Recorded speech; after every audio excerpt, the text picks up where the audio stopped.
दार्जिलिङका भाजपा सांसद राजु विष्टले खरसाङ महकुमा अन्तर्गत तीनधारे क्षेत्रको भ्रमण गरेका छन्। उनी तीनधारेको रेलवे अस्पतालमा पुगेर अस्पताललाई वर्तमान कोरोना भाइरसको महामारी बीच भ्याक्सिनेसनको रूपमा प्रयोग गर्नलाई सम्बन्धित विभागका पदाधिकारी वर्गसित सभा पनि गरे। सांसदले तीनधारे रेलवे अस्पताललाई अपग्रेड गर्ने तथा यहाँ स्थानीय जनसाधारणको निम्ति भ्याक्सिनको केन्द्र स्थापित गर्ने विषयमा चर्चा पनि गरे। साथै उत्तर बंगाललाई अलग गर्ने विषयमा सोधिएको प्रश्नको उत्तरमा सांसद राजु विष्टले उत्तर बंगालमा अहिलेसम्म भनेको जस्तो केही नभएको आरोप लगाउँदै यस विषयमा उत्तर बंगालको जनताको लागि बोल्नुपर्ने उचित ठाउँमा अवश्य बोल्नेछु भनी बताए। सबै टेम्पोरेरी वर्करहरु यस्तो धेरै समस्याहरू छ, त्यही भएर भन्छु हेर्नुस् हामीहरुको क्षेत्रका लागि विशेष गरेर दार्जिलिङ तराई डुवर्सका लागि हामीलाई सानियामा यस्तो व्यवहार यो टीएमसी सरकारले गरिरहेछ। भारतीय देश भर में आपके सिलीगुड़ी में भी है, लेकिन ज़्यादा रिक्वायरमेंट तो शहर में है, क्योंकि यहाँ बहुत कुछ जो है पहले था वो धीरे धीरे कम हो रहा है। तो मुझे लगता है उसके कारण सुबह से सर लगभग 18% आए थे जब तक मैं आया था, सारे बाहर के रेलवे का एक भी नहीं था, 80% आदत में मिल रहा है। तो वो दूसरा इसका डीएसआर का क्या चल रहा है? ये चार सब तो हमारी ट्रेनें अभी बंद हैं।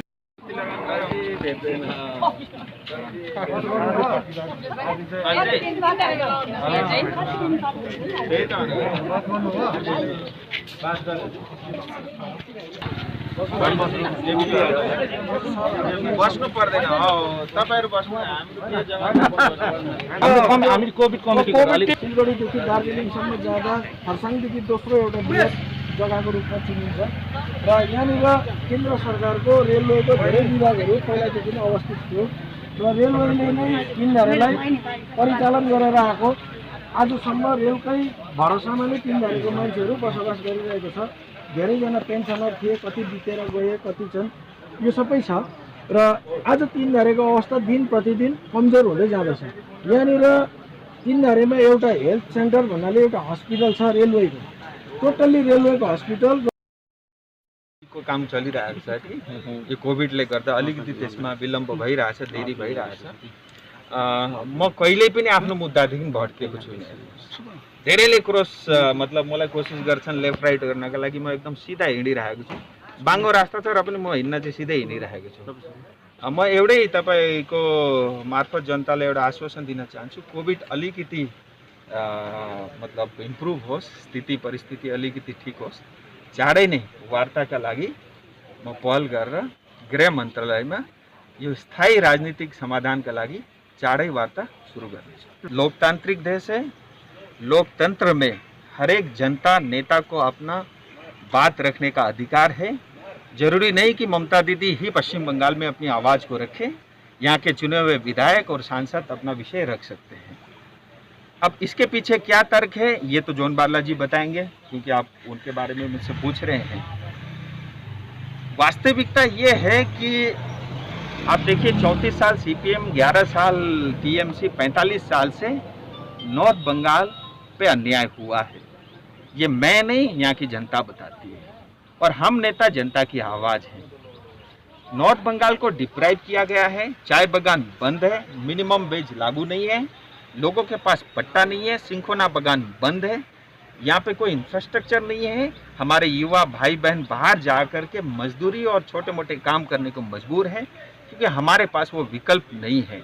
हमारे पास पूरा संसाधन है, हमारे पास पूरी योग्यता है, हम सक्षम हैं, उसके बावजूद भी हम अपने पोटेंशियल, अपनी एनर्जी का उपयोग नहीं कर पा रहे हैं। उसका कारण पिछले 45 साल की जो सरकारें रही वो एक बहुत बड़ा रोड़ा इस क्षेत्र के लिए, नॉर्थ बंगाल के लिए विशेष करके हैं। सो इस तरह की आवाज़ें उठती रहती है। मेरा इसमें यही कहना है कि जब भी ऐसा कोई विषय आएगा, उचित प्लेटफॉर्म पर अगर पश्चिम बंगाल विशेष करके नॉर्थ बंगाल की जनता की ओर से कुछ रखना होगा तो मैं अवश्य रखूंगा, लेकिन ये सब मुद्दे जो है देखिए प्रेस कॉन्फ्रेंस में इसका समाधान नहीं हो सकता। इसको क्या देखिए समर्थन करना या नहीं करना ये विषय नहीं है। मैंने आपको बताया कि लोकतंत्र में सबको अपना अधिकार है अपना बात रखने का, और उन्होंने भी अपना विषय रखा है। कभी भी ऐसी लगेगी कि मुझे अपने बारे में अपनी आवाज़ जनता के लिए रखना है तो उचित प्लेटफॉर्म पे करेंगे। गवर्नर साहब यहाँ पर आ रहे हैं, साहब से हम जरूर मिलेंगे, ये हमारा फर्ज भी बनता है एक शिष्टाचार के नाते। और मुझे लगता है आज गवर्नर साहब कम से कम जो है पश्चिम बंगाल में लोगों की आवाज़ है, क्योंकि ममता दीदी या मुख्यमंत्री के यहाँ कोई सुनवाई नहीं हो रही है।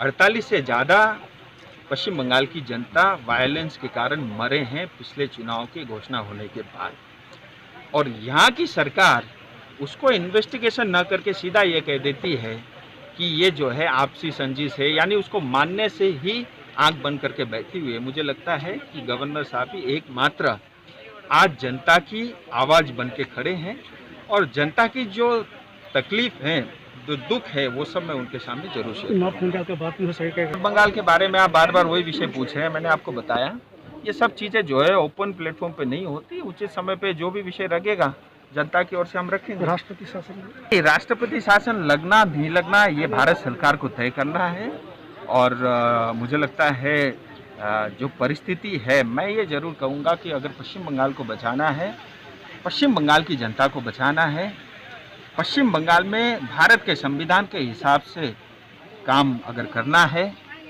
मुझे लगता है कि राष्ट्रपति शासन की आवश्यकता मैं देखता हूँ। लेकिन ये सब विषय ऐसे हैं, गवर्नर साहब भारत सरकार को मतलब ये सब परिस्थिति देख करके, आकलन करके, ये उनका विषय है। मैं जरूर कह सकता हूँ कि अगर राष्ट्रपति शासन होगा कि पश्चिम बंगाल